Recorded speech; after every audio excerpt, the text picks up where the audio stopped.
Penguin Random House Audio presents Down the Long Hills by Louis L'Amour. Read for you by Michael Crouch. To Jody and Jonna, to Beau and Angelique, each of whom contributed something to this book. Chapter 1. When Hardy Collins woke up, Big Red was gone. Hardy had picketed the stallion himself, and with sudden guilt he remembered that in his hurry to return to the supper fire, he had struck the picket pin only a couple of sharp blows. He knew the horse was gone because from where he lay he could have seen its outline against the sky. He lay still for a minute or two, his heart pounding, frightened by what had happened. Red embers remained of the cooking fire. A coyote talked to the moon. In the wagon above him, Mrs. Andy stirred in her sleep. It was his fault that Big Red was gone. Mr. Andy was forever telling Hardy that he was old enough to accept responsibility, and aside from seeing his pa at the end of the trip, there was nothing Hardy wanted more than to be considered responsible by Mr. Andy. When folks crossed the plains together, everybody had to do his or her part. Even Betty Sue, who was just past 3, collected buffalo chips with her ma. Careful to make no sound, Hardy eased from under the blankets and tugged on his boots. He knew by the stars that day was not far off, but he might find the stallion and get it back before anybody realized he was gone. And Hardy had a good idea where to look. He was especially quiet because of Betty Sue, who tagged after him wherever he went. If she woke up now, she would ask questions. That was the trouble with women, Hardy decided. They just asked too many darned fool questions.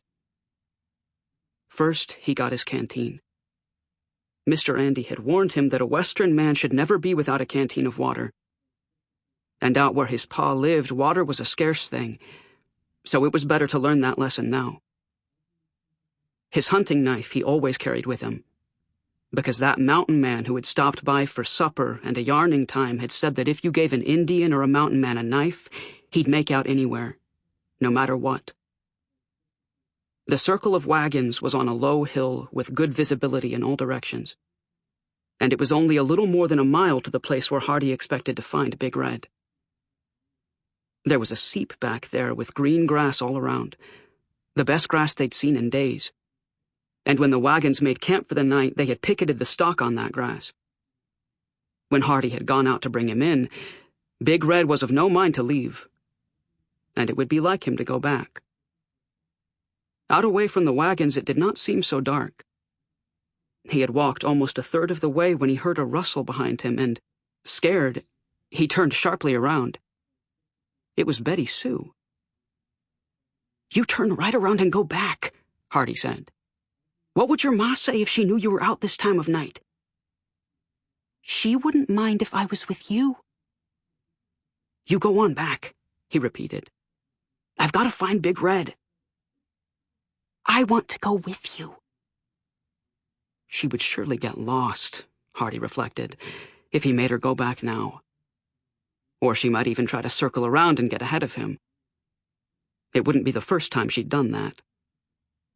"All right," he said, "but you'll have to be still. There might be Indians around." She trudged along beside him, and after a while he admitted to himself that he was glad of her company. Not that he was scared. He had said that about Indians just to keep Betty Sue quiet. Mr. Andy and the men all agreed there were no Indians around this time of year. There was a faint suggestion of gray in the eastern sky when they reached the coulee and found the big chestnut cropping grass.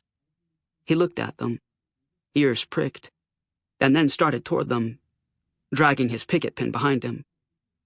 But when he was almost to them, he stopped and his head and ears went up, his nostrils flaring as he listened into the night. "You're sure spooky, Red," Hardy said. He picked up the picket rope. "And you sure caused a sight of trouble walking off like that. Suppose we'd gone off and left you. Then what would you do?" Big Red was a stallion, but he was also a pet. Hardy had sat on his back when he was just 4, and the stallion was a frisky 2-year-old. He was still skittish around strangers, and at times he could be mean. Especially, he hated anybody fussing around his tail. He would kick like a mule even if Mr. Andy tried to take the cockleburs out of it. Hardy had cared for Big Red since he was a colt, and it was Hardy who fed him carrots and turnips, and took him to water. Big Red knew who his friend was, and had known it all his born days. The trouble now was that Hardy was too short to climb to his back without help, for Big Red stood a shade over 17 hands. Hardy could boost Betty Sue up, but he couldn't make it himself. Otherwise, they could have ridden back to camp. "Hardy, there's plums!" Betty Sue exclaimed. Exasperated, Hardy looked around at her. "Plums! Everything is plums to you. Those aren't plums, they're blackberries." Betty Sue was picking them and cramming them into her mouth with a cheerful disregard for names. In the distance, there was a popping sound like a far-off breaking of branches, and Hardy glanced at the sky. It was too late now to get back undiscovered. But if they took back a hatful of blackberries, Mr. Andy might be less likely to be angry. Hardy thought he heard an animal cry, or a baby. He listened, but heard nothing more, so he went back to picking berries, eating about every third one himself. When his hat was full, they started back, with Betty Sue sitting up on the horse, hands and mouth stained with berry juice. One thing you could say for Betty Sue: she would do what she was told, without making a big argument. A sight better than most grown-up women, always arguing a man. Even Mrs. Andy. She couldn't do anything without making a lot of talk about it. Fussed more than a jaybird over a garden snake. They climbed out of the coulee to within a couple of 100 yards of the wagons. He could see the smoke of the cook fires. That was an awful lot of smoke. All of a sudden, he was scared. That was a lot more smoke than he had ever seen.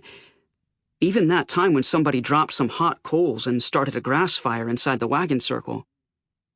He thought he heard a sound of running horses, but when they topped out on the next rise, there was only the smoke and what might have been dust. The first thing he noticed was that the white wagon covers were missing. Of course, not many of them were white anymore, but out on the prairie they looked white, and you could see them from miles off, like a string of clouds floating close to the ground. And there was no moving around and hooking up, as there should have been at this hour. When he had first seen the smoke, he had dropped back by Big Red and taken Betty Sue's hand. Now his grip unconsciously tightened, and Betty Sue cried out in protest. Big Red stopped abruptly. His eyes looked wild, and he was smelling something he didn't like. Quickly, Hardy reached up and took Betty Sue from the saddle.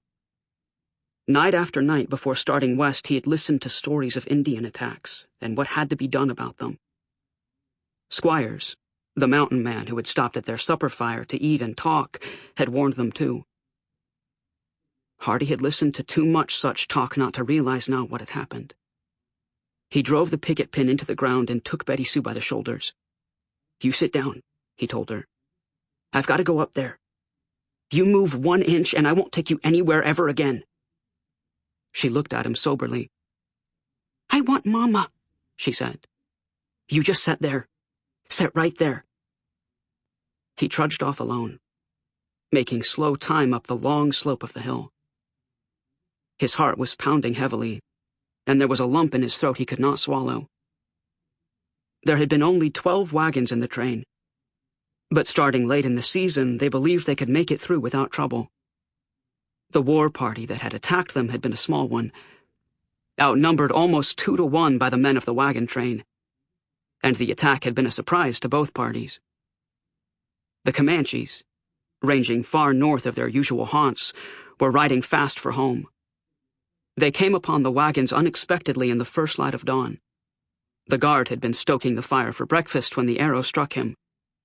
2 others died in their sleep from arrows, and then the Indians swept through the small camp, knifing and killing. There had been a brief Sample complete. Ready to continue?